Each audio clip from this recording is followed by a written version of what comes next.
Peggy 18.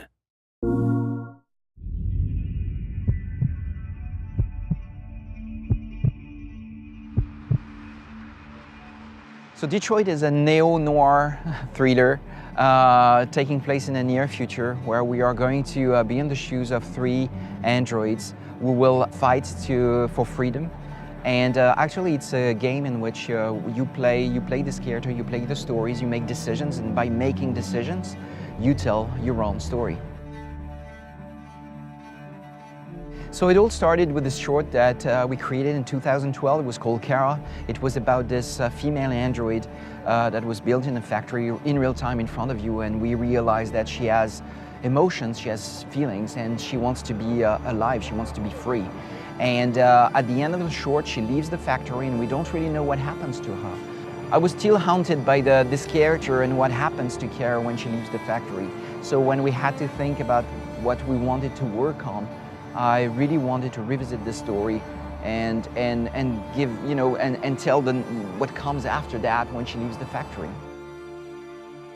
If the Android industry had to settle somewhere in the world today, it would probably be in Detroit because of this great past, but also because there are a lot of empty factories, there's a lot of space.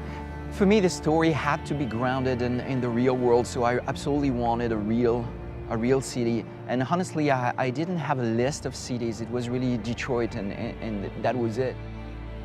Well, creating a game that has as a title the name of a real place is something very challenging, because at the same time you want to be inspired by the locations, and you want these places to fit into the story that you have to tell, but at the same time it's very important that you are very respectful for the people living there, so they don't get the feeling that you use their city and you use their daily lives basically to tell your story.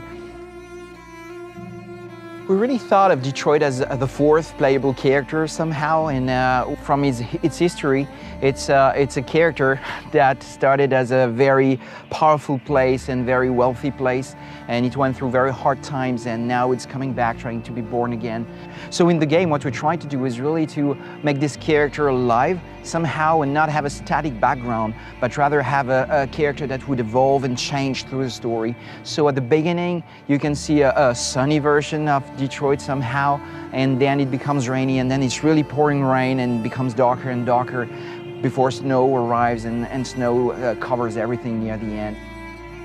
Well, it's a very emotional moment for me to come back after having spent 4 years of my life working on the city. And it's funny because we visited the city first, and so we started with a real place, but for 4 years it became a virtual place, something that we recreated.